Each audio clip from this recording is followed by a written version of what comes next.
नमस्कार, अबको बाटोमा यहाँलाई स्वागत छ। म भरत राउल। आजको अबको बाटोमा हामी अहिलेको डेरी प्रडक्टको अवस्था के कस्तो छ भन्ने विषयमा कुरा गर्दैछौँ। कुरा गर्न हामीसँग हुनुहुन्छ नेपाल डेरी एसोसिएसनका अध्यक्ष राधाकृष्ण सापकोटा।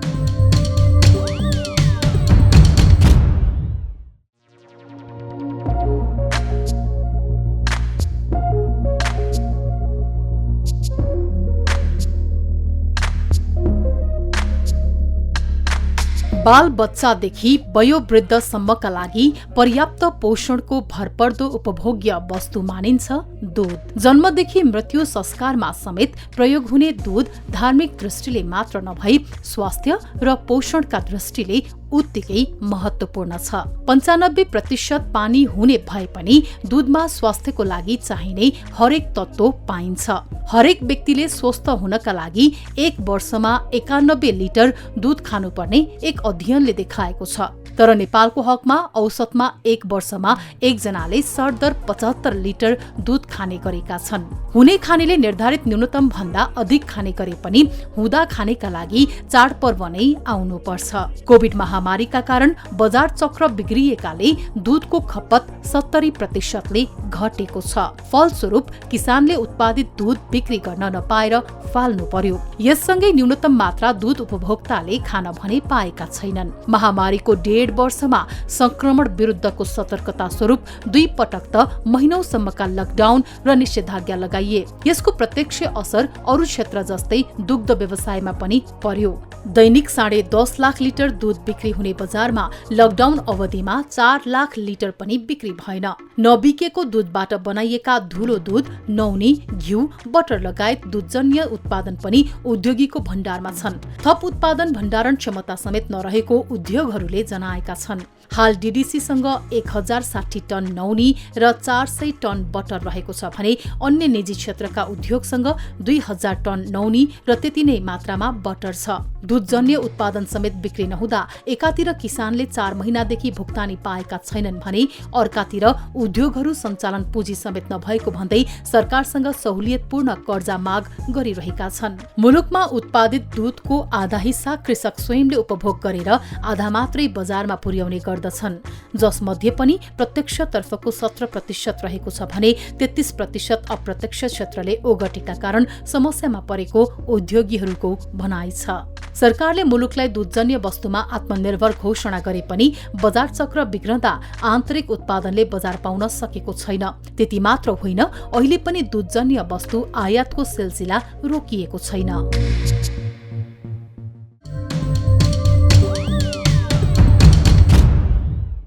सर, यहाँलाई स्वागत छ। धन्यवाद। कस्तो छ सर, यो वर्ष पनि कोभिडले गर्दा धेरै दुधहरू पनि फाल्नु परेको भनेर किसानहरूको गुनासो आइरहेछ। कस्तो छ अहिले बजारमा माग? बजारमा विस्तार अब अहिले चाहिँ अलिकति यो लकडाउन हटिसकेपछि अलिकति पिकअप लिन लागेको छ। नत्र मध्ये यो गत वैशाख 16 गतेदेखि जुन लकडाउन भयो त्यो बेलाको अवस्था त हाम्रो चाहिँ टोटल मार्केटको नै करिब 60-70% चाहिँ मार्केट हाम्रो कोल्याप्स भएको थियो। किनभने सबै होटल, रेस्टुरेन्टहरू, स्कुल कलेजका क्यान्टिनहरू सबै बन्द थिए र मान्छेहरू सहज रूपमा घरबाट बाहिर निस्किने अवस्था थिएन। त्यसले गर्दा हाम्रो चाहिँ दुध र दुग्धजन्य पदार्थको बिक्री वितरण चाहिँ एकदमै ह्रास आएको थियो। अहिले कसरी बढिराखेको छ? अब अहिले एक त यो हाम्रो हिन्दू कल्चर अनुसार चाहिँ यो साउन महिनामा धेरै व्रतहरू बस्ने धार्मिक एउटा रीतिरिवाजले पनि अलिकति दुधको खपतहरू माछा मासु नखाने साउन महिनाभर सकभर र भनेपछि दुध र दुग्ध प्रडक्टहरूको चाहिँ डिमान्ड अलिकति बढ्ने। दोस्रो कोभिडको प्रभाव पनि अलिकति, किनभने लकडाउन अलिकति हटेको छ, मान्छेहरू आवत जावत, बजारहरू खुलेको छ, त्यसले गर्दा क्रमशः अलिकति बढेको छ। तर जुन रूपमा बढ्नुपर्ने हो हामीले अपेक्षा गरे अनुसार त्यो हुन सकेको छैन। साउनमा यहाँले हिन्दू परम्परा अनुसार केही बढ्छ भन्नुभयो, यसले यो कन्टिन्यू बढ्दै जाने हो कि भदौमा गइसकेपछि फेरि घट्ने हो? होइन, यो यसको त्यही हो। साउन चाहिँ विशेष भयो, अलिकति यसको 10-15% चाहिँ हरेक साल यसको चाहिँ बढ्छ नै। त्यसपछि अलि एउटा जुन नियमित अवस्थामा चाहिँ त्यसरी भदौमा अब दसैँ तिहारमा अलिकति चाडपर्वमा बढ्छ, यो त स्वाभाविक हो। चाडपर्व आउँदाखेरि अलिकति डिमान्ड बढ्छ, व्यापार बढ्ने भयो। नत्र सामान्य अवस्थामा चाहिँ जति एउटा बजारमा जाने एउटा ट्रेन छ त्यो चाहिँ गइरहने कुराहरू हो। अब अहिले अलिअलि खुलेर त केही बिक्री वितरण भयो भन्नुभयो। हिजोको अवस्थामा जुन कृषकहरूसँग हामीले दुध ल्याउँछौँ त्यो दुधको हामीले व्यवस्थापन कसरी गर्यो? करिब अहिले हामी फर्मल सेक्टर जुन भनिरहेका छौँ त्यसमा करिब 10.5 लाख 11 लाख लिटर चाहिँ हामी फर्मल सेक्टरले ह्यान्डलिङ गर्थ्यौँ। त्यो दुध ल्याउने भनेको चाहिँ मेन त हाम्रो चाहिँ मिल्क पकेट एरिया भनेको हामी रूपन्देही, मकवानपुर, चितवन, नवलपरासी र यिनै जिल्लाहरू, काभ्रे, भक्तपुर, काठमाडौँ यिनै जिल्लाहरूमा चाहिँ मेन दुध उत्पादनको हिसाबले बढी हुने जिल्ला हो र यहाँबाट दुध खरिद गरेर हामीले त्यसलाई लिएर आएर आफ्नो उद्योगमा प्रोसेसिङ गरेर हामी बजारीकरण गर्थ्यौँ। त्यो बेलामा हाम्रो बजार नभइसकेपछि किसानको दुध जुन रूपमा उद्योगीहरूले उठाउनु पर्ने थियो त्यो उठाउन सकिएन। तर पनि हामीले भला के भने सबैतिर एउटा समन्वय गरेर किसानहरूलाई मर्का पार्नु हुँदैन। आज किसान रहेन भने भोलि हामी उद्योगी नै रहँदैनौँ, किनभने उद्योगी र किसान त रङ र मासुको जस्तो सम्बन्ध छ नि। उद्योगी रहे किसान रहने हो, किसान रहेर उहाँहरूले गाईबस्तु पालिदिनु भयो, दुध उत्पादन गरिदिनु भयो भने हाम्रो उद्योग चल्ने हो। त्यस हुनाले थोरै भए पनि किसानलाई राहत पुगोस् भनेर हामीले खपत नहुँदै पनि त्यो दुधलाई सकभर उठाएर लिएर आएर त्यसलाई हामीले चाहिँ एउटा धुलो दुधमा कन्भर्ट गर्ने कामहरू गऱ्यौँ। त्यही यहाँलाई सुन्नु पनि भएको होला, अहिले उद्योगीहरूसँग डिडिसी प्लस प्राइभेट सेक्टरसँग करिब 4 अरबको यो धुलो दुध, बटर र घिउ हामीसँग स्टक छ। त्यसले गर्दा यहाँले सुन्नुभएको होला किसानहरूले दुधको भुक्तानीहरू नियमित पाउन सकिरहेका छैनन् भन्ने मिडियाहरूमा पनि आए होइन। त्यो कुराहरू हामी सहज रूपमा स्वीकार्छौँ। हामीले हाम्रा सम्बन्धित निकायमा, मन्त्रालयमा, राष्ट्रिय दुध विकास बोर्डमा त्यो कुराहरू हामीले एकदमै निवेदन गरेका छौँ। यो समस्या आयो है, किसानहरू बढी चाहिँ यसले पीडा हुन्छ कम्तीमा पनि होइन। अब अहिले भर्खरै केही दिन अगाडि मात्रै यहाँले सुन्नुभयो होला कृषि मन्त्रालयले अर्थ मन्त्रालयसँग चाहिँ अनुरोध गरेर करिब किसानको भुक्तानी दिनलाई डिडिसीलाई 20 करोड रुपियाँ चाहिँ सफ्ट लोन उपलब्ध गरायो। त्यस्तै हामी निजी क्षेत्रलाई खोइ त हामीले पनि त किसानलाई बचाएका छौँ। हाम्रो क्वेसन त्यहाँ छ, सरकारसँग हाम्रो माग त्यो छ। डिडिसी तपाईँहरूको चाहिँ एउटा नेपाल सरकारको एउटा चाहिँ लगानी स्वामित्वमा रहेको संस्थालाई तपाईँहरू दिनुहुन्छ कि किसानलाई बचाउन, किसानलाई राहत दिनलाई चाहिँ प्राइभेट सेक्टरको भूमिका छैन त? त्यसमै सबै दुध चाहिँ दुध विकास संस्थानले खरिद गरिदिन सक्छ त भनेर हामीले भनिरहेका छौँ। उहाँहरूले पुनर्विचार गर्छौँ भन्नुभएको छ, हेरौँ अब के हुन्छ। तपाईँहरूले कतिसम्म तपाईँलाई सफ्ट लोन भएपछि कृषकहरूको भुक्तानी गर्न सक्नुहुन्छ? कृषकहरूको पनि त उत्थान गर्नु पऱ्यो नि, 4 महिनादेखि नपाएको भन्ने पनि कुरा आइरहेको हो। अब कति भयो भने त इन्डिभिजुअल मेरो आफ्नो चाहिँ ऊ होला, रिक्वायरमेन्ट होला होइन, अर्को उद्योगी साथीहरूको अर्को होला। हामीले कम्तीमा पनि हामीले अझ के पनि भनेका छौँ भने हामीलाई सफ्ट लोन त्यसरी दियोस्, अहिले हामीसँग जुन जिन्सी सामानहरू हाम्रो गोदाममा स्टक छ त्यसैलाई नै एउटा कोलेक्टर राखेर भए पनि हामीलाई पैसा दियोस् न, करिब 2% ब्याजमा दियोस् होइन। अहिले यहाँ मैले सुनिरहेको छु डिडिसीलाई 20 करोड रुपियाँ दिएको छ, त्यो चाहिँ हरेक वर्ष चाहिँ 2 करोड रुपियाँ उसले चाहिँ शोध भर्ना तिर्ने गरी 5 वर्षमा उसले चाहिँ त्यो पैसाहरू के होइन, वर्षको 4 करोड रुपियाँ भने 5 वर्षमा त्यो 20 करोड रुपियाँ चाहिँ उसले लोन एउटा सफ्ट लोन पाएको हो। त्यसरी नै हामीले पनि निजी क्षेत्रले पनि पाउनुपर्छ भन्ने हाम्रो माग छ। तपाईँहरूको सङ्घले के अध्ययन त गरेको होला नि, कति जति भएपछि हामी उठ्न सक्छौँ? हाम्रो स्टेसनमा चाहिँ आबद्ध भएकोहरूलाई हामीले करिब अहिले 3-4 अरब जति चाहिँ भयो भने हामी त्यो पैसालाई चाहिँ वेल म्यानेज गर्न सक्छौँ र छिटोभन्दा छिटो हामी किसानको भुक्तानीलाई सुचारू गर्न सक्छौँ, ताकि जसले गर्दा किसानको समस्या चाहिँ समाधान होस् भन्ने हाम्रो चाहिँ हामीले लिखित रूपमा पनि मन्त्रालयमा पनि पेश गरेका छौँ, राष्ट्रिय दुध विकास बोर्ड मार्फत होइन। अब त्यहाँ यही त हो नि देशको परिस्थिति, सरकारको स्थिर सरकार छैन, त्यसले गर्दा यो हाम्रो चाहिँ निर्णय हुन सकिरहेको छैन।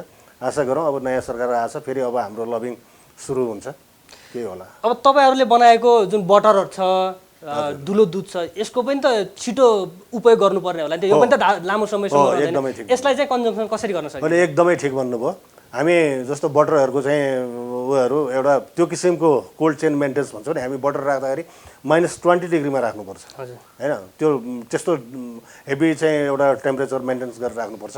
त्यो हामी सबै उद्योगले राखिरहेका छौँ। त्यसरी राख्दा हाम्रो बटर चाहिँ 1 वर्षसम्म चाहिँ हामीले त्यसलाई गर्न सक्छौँ। त्यस्तै हामीसँग धुलो दुध पनि 1 वर्षको डेट हुन्छ। त्यो 1 वर्षसम्म हामी चाहिँ अहिलेको उसले के देखाउँछ भने रिक्वायरमेन्टले त्यो 1 वर्षभित्रमा हामी चाहिँ त्यो अहिले हामीसँग भएको सामानहरू हामी कटाउँछौँ भनेर हामी लागिरहेका छौँ। गत वर्षकै पनि यहाँसँग ठुलो स्टक छ भन्थे, त्यो कट्यो? त्यो कट्यो, त्यो बिचमा कट्यो। त्यो गत वर्षको लकडाउन अलिकति हटेपछि 5-6 महिना त अलिकति सहज रूपमा आयो नि, त्यो बेलामा स्टक क्लियरेन्स भयो। अब अहिले पनि आशा गरौँ लकडाउन हटेको छ, अहिले हामीसँग मौजुदा स्टक चाहिँ हामी अब क्रमशः अहिले चाहिँ बजारमा पठाउँदैछौँ त्यसलाई टोनिङ गरेर। अब अहिलेसम्म लगभग ड्राई सिजन नै हो, भोलि पर्सिको दिनमा अब केही दिनमा हाम्रो दुधको सिजन सुरु हुन्छ। अहिले तपाईँले पाउडर दुध बनाएर राख्नुपर्ने अवस्था छ भने भोलि पर्सिको दुधलाई चाहिँ कसरी कन्जम्सन गर्नुहुन्छ? होइन अहिले छैन, रिसेन्टली अहिले पाउडर बनाउनु पर्ने अवस्था छैन। अब झोल दुधै उद्योगलाई नपुग्ने दिन आइसक्यो। है। आजै केही साथीहरूले लौ न सर अब दुध पुगेको छैन, तपाईँले दुध कहाँबाट ल्याउनुहुन्छ, मलाई अलिकति म्यानेज गरिदिनु पऱ्यो भनेर त्यस्ता कुराहरू आइसक्यो। किनभने दुधको उत्पादन क्रमशः घटिसक्यो अब, किनभने अब खेतीपातीमा पनि सबै अब अन्न बालीहरू लगाइयो, घाँस छैन, केही छैन होइन। अब दुधको उत्पादन कम हुने नै सिजन भयो। त्यस हुनाले अब यो कम हुँदाखेरि हामीले त्यो बढी दुध भएको दुधलाई जुन दुधलाई जुन धुलो दुध बनाएर आएको छ त्यसलाई हामी चाहिँ अब टोनिङ गरेर बजार पठाउँछौँ। फेरि त्यो एसएमपी त्यो धुलो दुधलाई टोनिङ गर्दाखेरि पनि हामीले त्यो मात्रै टोनिङ गरेर हुँदैन, त्यो मिस्ने भनेको करिब करिब हामीले 20-25% मात्रै त्यो एसएमपी मिसेर पठाउन सक्छौँ। अरू 75% चाहिँ हामीलाई लिक्विड नै दुध नै चाहिन्छ। अहिले पनि अब कृषकहरूले दुध फाल्नुपर्ने अवस्था हुन्छ, कहिलेका दुध बिक्री नभएर त्यो दुधको अब हामीले धेरैभन्दा धेरै कन्जम्सन बढाउनु पर्ने भने कसरी बढाउन सकिन्छ देशमा? त्यही त कन्जम्सन होइन। अब यो मान्छेलाई त फुड हेबिटमै चेन्ज ल्याउने कुराहरू छ, कन्जम्सन कुराहरू छ। अझ हाम्रो चाहिँ कस्तो भने ट्रेडिसनल खालको चाहिँ व्यवसाय भयो कि पहिला भनौँ न। अब डिडिसी स्थापना भएको आज 51-52 वर्ष भइसक्यो होइन। अस्ति मात्र मलाई लाग्छ 53औं वार्षिक उत्सव मनाइरहेको छ साउन 1 गते। जस्तै 1 वर्ष त्यसको 2026 सालमा दुग्ध विकास संस्थान सुरु भयो। 2027 सालदेखि नै प्राइभेट सेक्टर चाहिँ यो व्यवसायमा लागेका छन् भनेपछि आजसम्म आइपुग्दा पनि हामीले अरू अन्तर्राष्ट्रिय अथवा हाम्रो छिमेकी देश भारतकै कुराहरू गर्दा पनि डेरी प्रडक्टहरूको चाहिँ धेरैवटा भेराइटीहरू बन्छ होइन। उनीहरूको अब किनभने दुधको एक त त्यहाँ कस्ट अफ प्रडक्सन पनि सस्तो छ। आजको दिनमा कुरा गर्नुहुन्छ भने यी छिमेकी हाम्रो देश भारतमा हाम्रोभन्दा 10 रुपियाँदेखि 12 रुपियाँ प्रति लिटर दुध सस्तोमा पाइन्छ। हाम्रो उत्पादन लागत पनि बढी छ। अनि हाम्रो चाहिँ यहाँ डेरी इन्डस्ट्रीहरूले पनि सबै त्यही दही हुन्छ, घिउ हुन्छ, पनिर हुन्छ होइन। अनि हद्द बनाए आइसक्रिम हुन्छ, धेरै प्रडक्ट छैन। यसलाई त हामीले धेरै चाहिँ यसको चाहिँ एउटा प्रडक्ट डाइभर्सिटी भन्छ नि, धेरै यसलाई विविधीकरणमा लानुपर्ने हुन्छ। अब चाहिँ यो दुध मात्र बेचेर हुँदैन भनेर केही उद्योगीहरूले त्यो सुरु गर्नुभएको छ। अब नयाँ एउटा समयअनुसार चल्नलाई अब त्यो एकदमै आवश्यक भइसकेको छ। दुधकै हिसाबले पनि प्रतिदिन एकजना नेपालीले वर्षमा 91 लिटर दुध पिउनुपर्छ भन्छन्, तर हाम्रोमा चाहिँ 70 लिटर हाराहारीमा मात्रै छ अहिलेसम्म। यो पनि बढाउनु पर्ने होला। अहिले अलिकति बढेर 75-76 पुग्यो भन्ने छ। त्यो एफयुको एउटा रिक्वायरमेन्ट चाहिँ एउटा त्यसको चाहिँ प्रति व्यक्ति प्रति वर्ष चाहिँ 92 लिटर दुध चाहिँ कन्जम्सन भयो भने एउटा ब्यालेन्स डाइट हुन्छ। त्यो भनेको प्रति व्यक्ति दैनिक चाहिँ 250 ml दुध, 1 गिलास दुध भनौँ न, त्यो खायो भने एउटा स्वस्थ रहनको लागि त्यो चाहिँ एउटा ब्यालेन्स डाइट पुग्छ भन्ने हो। अहिलेको हिसाबमा चाहिँ हामी चाहिँ त्यही 75-76 लिटरमा पुगेका छौँ। अब करिब अझै हामी चाहिँ 20-22 लिटर चाहिँ हामी कम छौँ। एकातिर हाम्रो चाहिँ रिक्वायरमेन्ट फुलफिल भएको छैन, अर्कोतिर किसानले उत्पादन गरेर दुध बिक्दैन। हेर्नुहोस् है, यो समस्या छ। यो किन भयो त भन्दाखेरि यो एकदमै यो चाहिँ फ्लस सिजन र बढी दुध उत्पादन हुने र कम दुध उत्पादन हुनेको सिजन चाहिँ यो एकदमै भेरिएसन चाहिँ ग्याप बढी भयो होइन। त्यसलाई मिलाउन चाहिँ अलिकति चुनौती छ। यो नबढ्नुमा त नेपालीको पर्चेज क्यापेसिटीमा पनि भर पर्ने हो। त्यो पनि हो। तपाईँले भन्नुभयो इन्डियामै हाम्रोभन्दा 10 रुपियाँ 15 रुपियाँ सस्तो दुध छ, नेपालमा चाहिँ महँगो हुनुको कारण त्यही त कस्ट अफ प्रडक्सन हाई भयो। किनभने इन्डियामा होइन त्यहाँ एक त त्यहाँको सरकारले चाहे किसानलाई होस् चाहे उद्योगीहरूलाई ठुलो मात्रामा सब्सिडी दिन्छ होइन। यहाँले सुनिरहनु भएको होला, धेरै ठुलो लार्ज स्केलमा सब्सिडी दिन्छ। हाम्रो त्यस्तो किसिमको चाहिँ किसानलाई होस् उद्योगीलाई होस् त्यस्तो सब्सिडी दिने ऊ छैन। अर्कोतिर हाम्रो यहाँ पशुपालन चाहिँ ऊ कस्तो भइदियो भने नि ठुल्ठुला फर्म पनि छैन हामीसँग। भयो भने बल्ल अहिले सुरुवात हुन खोजेको छ। 200-250 सम्मका गाई भएका फर्म मुस्किलले अमलामा गर्न सकिनेछ। अरू भनेको चाहिँ निर्वाहमुखी घरमा 1-2 बढीमा 3टा बस्तु पालेर आफ्नो बालबच्चालाई खुवाएर बाँकी रहेको दुध नै बेच्ने हो होइन। त्यसले गर्दाखेरि हाम्रो चाहिँ अब घाँसमा आधारित पशुपालन भएन कि मात्रै ढुटो दाना चोकर र परालसम्म किनेर, जसले गर्दा आजको उसमा हेर्यो भने हाम्रो काठमाडौँ काभ्रे सिन्धुपाल्चोकको फेरिको दुध कस्ट अफ प्रडक्सन नै करिब 50-52 रुपियाँ पर्छ। तपाईँ इलाम जानु भने त्यही दुध 45 रुपियाँ पनि पर्दैन, किनभने त्यहाँ त प्रशस्त घाँस छ नि होइन। बढी घाँसमा आधारित पशुपालन छ। त्यसले गर्दा ठाउँ अनुसारको चाहिँ त्यो कस्ट अफ प्रडक्सन एकदमै हाई छ। किसानहरू त हामीलाई पर पर्दैन, यति रुपियाँले हामीले चाहिँ पैसा बढाउनु पर्छ भन्ने पनि माग्छ नि त किसानहरू। होइन, यो किसानको मात्र होइन, उद्योगी नै होइन। किनभने अब हेर्नुहोस् यो 1-2 महिनाको अन्तरालमा चाहिँ 6-7 चोटि डिजेल पेट्रोलको मूल्य बढेको छ होइन। अब हरेक कुरा त त्यो ढुवानीसँग जोडिन्छ नि। जस्तो हामीले उद्योगीले चितवनबाट दुध ल्याउनु पऱ्यो, नवलपरासीबाट दुध ल्याउनु पऱ्यो, त गाडी नै गुडाउनु पऱ्यो, फ्युल त लाग्ने भयो। आज यो 9-10 पटकसम्म बढिरहेको छ। हामीले विगत 3 वर्षदेखि होइन। अब यहाँ मिडियामा काम गर्नुहुन्छ, हजार खाद्य भनौँ न दैनिक खाद्य वस्तुको चाहिँ सामानहरू आजको भोलि डबल भइरहेको हुन्छ। तपाईँलाई उदाहरण दिउँ, 3 महिना अगाडि त्यो सनफ्लावर तेल 170 रुपियाँ लिटरमा पाउँथ्यो नि। आजको दिनमा हेर्नुहोस् त, मैले अस्ति मात्रै घरमा किन्दाखेरि 280 रुपियाँ लिटर हो। कति गुणा बढ्यो त? खोइ त त्यहाँ उपभोक्ताले खोइ विरोध पनि गरेको छैन होइन। हजुरहरू जस्तो मिडियाले त्यो कुरा बाहिर ल्याएको छैन। दुधमा बल्ल 3 वर्षमा मुस्किलले 6 रुपियाँ बढ्छ लिटरमा। त्यो पनि तपाईँलाई कतिको थाहा छ? यो दुधको मूल्य वृद्धि हुँदाखेरि एउटा विगत 10-15 वर्षदेखिको एउटा ट्रेन्ड छ। एकदमै मन्त्रालय, राष्ट्रिय दुग्ध विकास बोर्ड, त्यसमा दुग्ध विकास संस्थान हुन्छ, हामी निजीहरू सबै बसेर एउटा चाहिँ संयुक्त रूपमा हामी निर्णय गर्छौँ। र त्यो निर्णयमा के छ भने जब मूल्य बढ्छ, त्यो बढेको करिब करिब 69% चाहिँ त्यो सिधै किसानलाई जान्छ, 69%। बाँकी र 31% चाहिँ उद्योगमा रहन्छ। त्यो 31% मध्ये हामीले सबै कुराहरूलाई म्यानेज गर्नुपर्छ।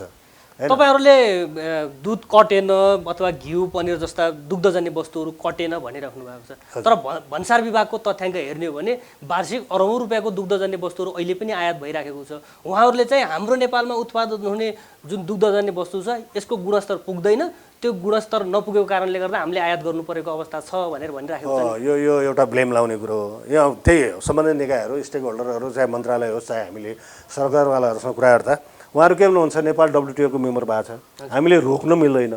अहिले फर्मल रूपमा त बाहिरबाट आउने झोल दुध र चाहिँ यो पाउडर दुध त रोकिया छ नि, भने छ नि। तर पनि अब यो चाहिँ हाम्रो ओपन बोर्डर छ होइन। यहाँ 17वटा नाका छन्, काँडा अब त्यो आइरहेछ। त्यसले गर्दा पनि यहाँ हाम्रो चाहिँ हामीलाई त्यसले चाहिँ एकदमै टसल पुऱ्याइरहेछ। अब यो बाहिरबाट इम्पोर्ट आउने चाहिँ कस्तो भने हाम्रो चाहिँ मार्टहरूमा होइन, भाटपट्टि भनौँ, अरू सुपर मार्केटहरूमा जति पनि आइरहेछ नि, त यिनीहरूको अमुल, नेस्लेका ब्रान्डहरू हामी पाउँछौँ नि होइन। एक त अब कस्तो भने नि, एक त नेपाली प्रडक्टप्रति यहाँको कन्ज्युमरको एउटा ट्रस्ट नहुनु पनि हो कि। अर्को कुरा अब जो त्यो 5% मैले भने बाहिरको त्यो इम्पोर्टेड वस्तुहरू, दुध र दुग्धजन्य पदार्थ प्रयोगमा ल्याउनेहरू भनेको चाहिँ हाई लेभलको मान्छेहरू। त्यस्तो हेर्ने भने टोटल पपुलेसनमा त्यस्तो प्रतिशत कति छ? मुस्किलले 5-7% होला होइन। उहाँहरूसँग चाहिँ अब अथाह पैसा छ, उहाँहरूले आफ्नो चोइसको खाने त्यो पनि एउटा मुनासिबै होला। तर अब क्रमशः यता आएर चाहिँ हाम्रो नेपाली प्रडक्टहरू पनि, डेरी उद्योगहरूको पनि आफ्ना केही कमी कमजोरी थिए होलान्। अब आजको दिनमा त यहाँले विगत 4-5 वर्षदेखि नै विभिन्न मन्त्रालय मन्त्री स्वयं आफै इन्स्टिट्युसनमा उद्योगमा गएर अनुगमन गर्ने, खाद्य पनि एक्टिभली लागिरहेको छ। त्यसले गर्दा हामीले हाम्रा चाहिँ भौतिक पूर्वाधार सुधारका कुरादेखि क्वालिटीमा अलिकति एकदमै कन्सियस हुने कुराहरू एकदमै राम्रो छ। अहिलेको आजभोलि यहाँले म आफू त्यो पेसासँग सम्बन्ध भएर भने होइन, कुनै पनि डेरी भिजिट गर्नुभयो भने तपाईँले त्यो पाउनुहुन्छ। किनभने क्वालिटीमा हामी एकदमै सिन्सियर छौँ। किनभने अब त्यो भएन, हामी क्वालिटीमा सचेत भएनौँ, हामीले सही र राम्रो कुराहरू हाम्रो उपभोक्ता माझ लान सकेनौँ भने कति दिनजेल व्यापार चल्दैन नि होइन। जसले राम्रो गर्छ त्यसको व्यापार फस्टाउने हो। त्यसले गर्दा अब डेरीमा धेरै सुधार भएको छ र हाम्रो इन्टरनल खपत पनि अहिले क्रमशः बढेको छ। उहाँहरू जो 5-7% भन्नुभयो नि जुन विदेशी खान रुचाउने, उहाँहरूलाई तपाईँहरूले त्यो विश्वास दिलाउन नसकेको होला नि। हाम्रो प्रोडक्ट पनि वर्ल्डकै बेस्ट प्रोडक्ट हो भनेर विश्वास दिलाउन सक्नु। विश्वास उहाँहरू हेर्नुहोस्, झन् जान्ने मान्छेलाई बुझाउन सकिँदैन होइन। अब रामदेवको घिउ भनेको छ होइन, पतञ्जली ब्रान्डको, हामी हेऱ्यौँ नि त, हामीले खाद्यमै लगेर चाहिँ त्यसको ल्याब टेस्ट गऱ्यौँ। त्योभन्दा हाम्रो नेपाली प्रडक्ट बेटर छ। त्यहाँ चाहिँ के हो भने बाबाको पतञ्जली आयुर्वेदिक यस्तो रे उस्तो होइन, प्रचार बढी र त्यही प्रचारमा लागेर वास्तवमा नेपालको उत्पादनप्रति एउटा के भनौँ विश्वास नगर्ने भनौँ, त्यस्तोलाई हामीले बुझ्नेलाई बुझाउन गाह्रो हुन्छ नि होइन। उहाँहरू बुझेर पनि त्यो गरिरहनु भएको छ। अब आशा गरौँ केही समय बित्ने क्रममा त्यो उहाँहरूले पनि त्यो कुराहरू बुझ्नु होला, राम्रै होला। किसानहरूले हामीले अरबौँ रुपियाँ लगानी गरेर देशलाई दुधमा आत्मनिर्भर बनायौँ, तर हामीले पैसा पायौँ न, हामी त विस्थापित हुने अवस्थामा पुग्यौँ भन्नुभयो। यहाँहरूले अलिकति रिजर्भ फन्ड त राख्नु पऱ्यो नि। होइन, रिजर्भ फन्ड राख्ने कति राख्ने भन्नुहोस् न। म जस्तो हो, मेरो टोटल उद्योग खोल्नलाई 8-10 करोड रुपियाँ पुँजी लगाएको होला। अब अहिले मेरो गोदाममा आजको जो रिसेन्टली भ्यालुएसन गरेर हेर्नुहुन्छ 3-4 करोडको सामानै स्टक छ होइन। तपाईँ मेरो गोदाममा गएर हेर्छु भनेर म देखाउन सक्छु। भनेपछि कति राख्ने होइन। अरू हामीसँग पुँजी पनि बजारमा पनि त्यतिकै फसिरहेको हुन्छ होइन, हरेक उसमा गइरहेको हुन्छ। त्यसले गर्दा अब जति यो चाहिँ पुँजी राख्छु रिजर्भ भने पनि यो सम्भव छैन कि। सामान्य स्टक भइसकेपछि मेरो मुस्किलले 1-1.5 करोड तिर्नुपर्ने होला किसानलाई। तर मेरो गोदाममा सामान 3-4 करोड छ भनेपछि मेरो रनिङ क्यापिटल नै त्यहाँ डम्प भएर बसिरहेको छ। त्यसले गर्दा मेरो दैनिक जीवन मतलब कामकाज नै समस्या छ, दिनुपर्ने पार्टीलाई ठिक समयमा पेमेन्ट गर्न सकेका छैन होइन। त्यो पीडा त मसँग छ नि। त्यसो भने त्यो चाहेर पनि होइन कति राख्ने के रिजर्भमा, नराखे होइन नि। अब त्यो त्यस्तो त्यो विषम परिस्थिति आउँछ, यो कहिलेकाहीँ भन्न सकिँदैन कि। अब त्यो हामीले यस वर्ष हेर्नुहोस् न मेलम्चीमा त्यो त्यहाँको बुढापाकाले भन्यो नि, त्यो कहिले जुग जुग बाढी जाला भनेर कसले कल्पना गरेको थिएन, गइदियो नि। अब हामीले पनि यो कोभिड आउला भनेर कसरी होइन, अरूपछि सामान्य अवस्थामा त हामीले त्यसलाई म्यानेज गर्दै आएको थियौँ, यत्रो हङ्गामै आएको थिएन नि। तर यो चाहिँ अब यो कोभिड आइदियो, कसैले नसोच्या भइदियो होइन, यसले अब त्यो यसले ल्याएको समस्या हो। गत वर्षतिर डिडिसीको घिउ विदेश निर्यात भयो भनेर धेरै ठुलो प्रचार भएको थियो, तपाईँहरूले निर्यात गर्न सक्ने अवस्था छैन? होइन, यस्तो डिडिसीको हुँदा पनि हाम्रो प्राइभेटलाई नै सहयोग पुग्ने हो, जुन भए पनि हाम्रो नेपाली प्रडक्ट जाने हो। अब यो कस्तो छ भने अब बाहिर अरू अन्य कन्ट्रीमा पठाउँदाखेरि चाहिँ जापान पठायो भन्ने कुरा छ अहिले होइन। अब त्यहाँ चाहिँ कस्तो भने G2G के गभर्मेन्ट टु गभर्मेन्ट डायलग हुन्छ, उनीहरूले त्यो मिलाउन सक्छ। हाम्रो प्राइभेट सेक्टरको कहाँ त्यहाँ एप्रोच पुग्छ होइन। अनि हामी चाहिँ त्यतातिर लफडामा लाग्नुभन्दा कम्तीमा डिडिसी गयो भने त त्यो त हाम्रै प्रडक्ट त खपत भएको छ। भोलि जसले गर्दा हाम्रो प्रडक्ट चाहिँ बजारमा सजिलै खपत हुन्छ नि भन्ने हिसाब लागिरहेको छौँ। त्यो भोलिको दिनमा चुनौती आयो भने त्यो पनि प्राइभेट सेक्टरले नै खोज्छ, त्यो खोज्नुपर्छ। विश्वमा दुध तथा दुग्धजन्य वस्तुको माग ठुलो छ, हजुर। कसरी पठाउन सकिन्छ त बाहिर? त्यो एक त हेर्नुहोस् न, यो कतिपय कुराहरू यो पोलिसी लेभलका कुराहरू हुन्छ क्या। हाम्रो नेपाली प्रडक्ट साँच्चीकै बाहिर रुचाउँछन्। केही समय अगाडि टिबेट जाँदो रहेछ हाम्रो घिउ, नहुने स्पेसली टिबेटमा, त्यहाँको शेर्पाहरूको चाहिँ एउटा कल्चर अनुसार त्यो होइन, पूजापाठमा पनि धेरै खपत हुने, धेरै ठुलो यहाँ आकारै हुने गरी जाँदो रहेछ। पछि के भइदियो भने तपाईँलाई यो FMD भन्ने छ, फुड एन्ड माउथ डिजिज है, यसको कारणले उनीहरूले के भन्यो भने ल यो चाहिँ तपाईँहरूको चाहिँ गाई बस्तुहरूमा खुरेत रहेछ होइन, यो मुखमा चाहिँ आउने र्यालसेल आउने त्यस्तो रोगहरू रहेछ, त्यसले गर्दा त्यो हामी चाहिँ लिँदैनौँ भनेर रिजेक्ट गरेको। अब त्यसको लागि चाहिँ हाम्रो यहाँको गभर्मेन्टले के गर्नु, FMD फ्री भयो है भनेर चाहिँ सर्टिफाई गराउनु पऱ्यो। हाम्रो चाहिँ प्रडक्ट FMD फ्री छ होइन, जसले उ गर्दाखेरि पनि यो चाहिँ यो हार्मफुल छैन, एकदमै स्वस्थकर छ भनेर त्यो ग्यारेन्टीको सर्टिफाइड त हुनु पऱ्यो नि, सर्टिफिकेट होइन। त्यो सर्टिफिकेट नभएको आधारले हाम्रो सामानहरू बाहिर जान सकिरहेको छैन। केही इलामका छुर्पीहरू चाहिँ गइरहेछ होइन, त्यही हो। टोटल राजस्वमा अथवा GDPमा दुग्ध क्षेत्रको योगदान कस्तो छ अहिले? एकदमै राम्रो। तपाईँ हेर्नुहोस् न, टोटल कृषिको चाहिँ टोटल GDPको पर्सेन्टेज घट्दो छ, अहिले आएर 27-28मा झरेको छ मुस्किलले। त्यो 27-28 मध्ये पनि डेरी सेक्टरको दुग्ध क्षेत्रको कन्ट्रिब्युसन 9% चाहिँ यसको कन्ट्रिब्युसन छ। भनेपछि टोटल 27%मा 9% मात्रै यो क्षेत्रको छ भनेपछि यो सानो क्षेत्र होइन। आज तपाईँ इम्प्लोइजको हिसाबले हेर्ने भने पनि ठुलो छ। हामी निजी क्षेत्रले मात्रै दुग्ध विकास संस्थान बाहेक उसको 1000-1500 त उसकै आफ्ना कर्मचारीहरू छन्। हाम्रो निजी क्षेत्रको मात्रै उद्योगतामा प्रत्यक्ष रोजगार पाएको करिब 35,000ले पाएको छ। हामी निजी क्षेत्रको मात्रै यो डेरी सेक्टरमा उद्योगमा लगानी आज करिब 30 अरबको लगानी भएको छ। करिब 4 लाख, यसमा करिब 6,50,000 चाहिँ किसानहरूको हाउस होल्ड चाहिँ हामीसँग प्रत्यक्ष संलग्न छ होइन। यो चाहिँ अब भनौँ न, अब निवर्तमान प्रधानमन्त्री भनौँ होइन, केपी ओलीज्यूले भन्नुभएको थियो नि, अब एउटा समृद्ध नेपाल सुखी नेपालीको परिकल्पना उहाँको, त्यो यदि ल्याउँछ भने कृषि सेक्टरले नै ल्याउने हो। त्यसमा पनि यो डेरी सेक्टरको धेरै सम्भावना छ भनेर चाहिँ यो हामीले मात्र भनेका होइनौँ, विज्ञहरूले पनि यो कुराहरूलाई मनन गरेकै हो। त्यस हुनाले यो दुग्ध क्षेत्रको महत्त्व चाहिँ यसको धेरै एउटा प्रचुर सम्भावना बोकेको क्षेत्र हो। तत्काल यो क्षेत्रको पुनरुत्थानको लागि चाहिँ यहाँले सफ्ट लोनको भनिहाल्नु, हजुर। लङ टर्मको लागि राज्य पक्षले गर्नुपर्ने कुराहरू के हुन्? हजुर, पोलिसीले भने हामीले सरकारसँग हामीलाई पैसा मागेको होइन, पोलिसी के एउटा भनौँ न, ल भनौँ अहिले दुधको मूल्यकै वृद्धिकै कुरा आयो नि, किसानहरूलाई पनि त्यत्तिकै समस्या छ, हामीलाई त्यति 3 वर्षसम्म अरू सबै खाद्य वस्तुको चाहिँ आजको भोलि बढ्दाखेरि पनि केही नहुने, यो दुध मात्रै 3 वर्षमा हरेक 3 देखि 4 वर्षमा एकचोटि मूल्य बढ्छ। त्यो पनि धेरै ठुलो चाहिँ पापड मोल्नुपर्छ, धेरै सङ्घर्ष गर्नुपर्छ, सजिलै हुँदैन सबै होइन। किसान त्यतिकै तात्नु पऱ्यो, अब हामी बन्द गर्छौँ आन्दोलन गर्छौँ भनेर किसानहरू गर्नु पऱ्यो। अब हामीलाई पनि समस्या छ भनेपछि त्यो बल्ल त्यो सम्बन्धित निकायका पोलिसी मेकरमा त्यो पुरा घुसेपछि अनि एउटा बल्ल त्यो निर्णय हुन्छ र त्यो बढ्छ। मूल्य बढाउनु मात्रै सबै चिजको समाधान होइन होला नि त, होइन मर्छ नि। होइन, सबैभन्दा हाम्रो चुनौती भनेको त्यही कस्ट अफ प्रोडक्सनलाई घटाउनु पऱ्यो होइन, उत्पादन लागतलाई कसरी न्यूनीकरण गर्ने हो होइन। त्यसको लागि त हामीले भनेका छौँ नि, अब हाम्रो चाहिँ भनौँ न पशुपालन गर्ने कहाँ गर्ने, जमिन चाहिँ जम्मै अहिले चाहिँ घर घन्टीमा चाहिँ एउटा रोड सिमेन्टको कङ्क्रिटमा भइरहेछ होइन। जमिनको जग्लाबन्दी गरेर ठुला ठुला उसमा चाहिँ घाँस, त्यसले गर्दा एउटा सरकारले त्यस्तो खालको पोलिसी ल्याउनु पऱ्यो जहाँ सामुदायिक वनहरूमा होइन चक्लाबन्दी गरेर प्लट घाँस खेतीहरू गर्नलाई चाहिँ प्रोत्साहित गर्नु पऱ्यो। कुनै किसानहरूले चाहिँ आफ्नो खेतबारीमा त्यस्तो छ भने त्यसलाई के अनुदान दिएर हुन्छ कि त्यसको लागि चाहिँ प्रोत्साहित गर्नु पऱ्यो। त्यो केही छैन अनि त्यसले गर्दाखेरि हाम्रो उत्पादन लागत बढ्या छ। त्यसले गर्दाखेरि चाहिँ हामी विदेशी वस्तुहरूसँग कम्पिट गर्न गाह्रो भइरहेछ हामीलाई।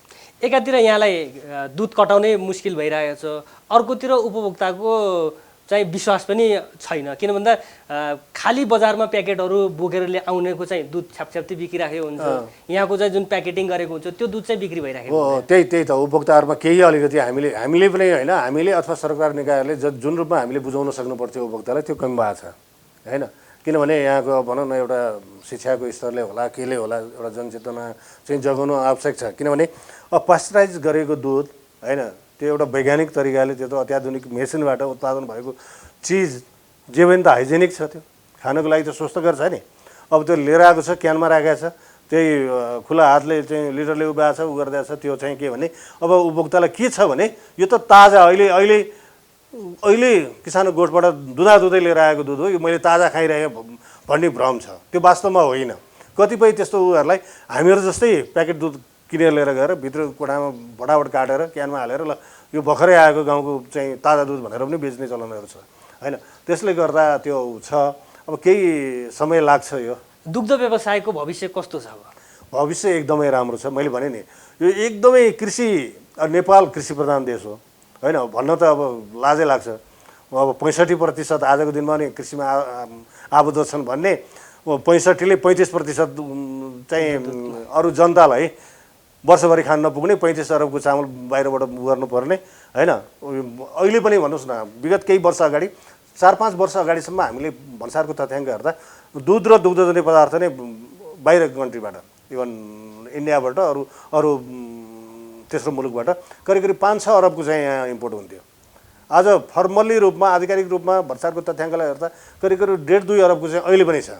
त्यो चाहिँ कस्तो भने त्यो बाइ प्रडक्टहरू होइन अमुलको नेस्लेको हामी जुन सुपर मार्केटहरूमा पाउँछ त्यो अहिले पनि 1.5-2 अरबको छ होइन। अब त्यो इलिगल्ली घुमौरो बाटोबाट आउने त कति छ कति त्यसको लेखाजोखै छैन।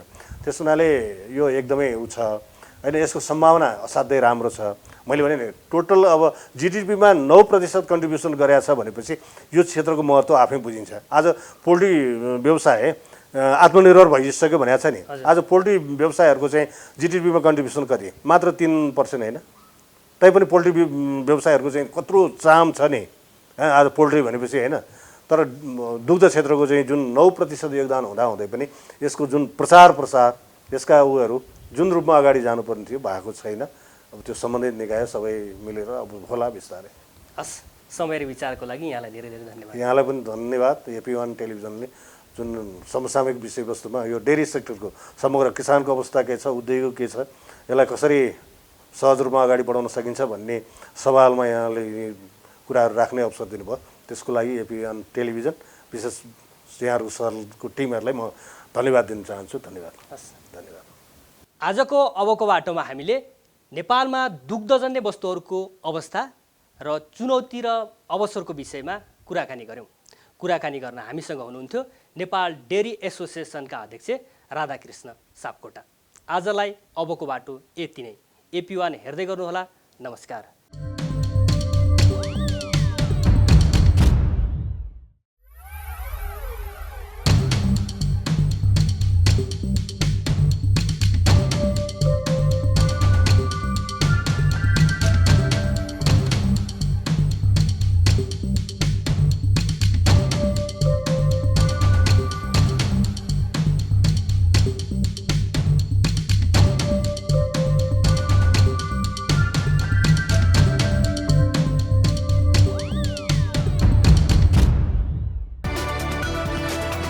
It's an AP1 presentation.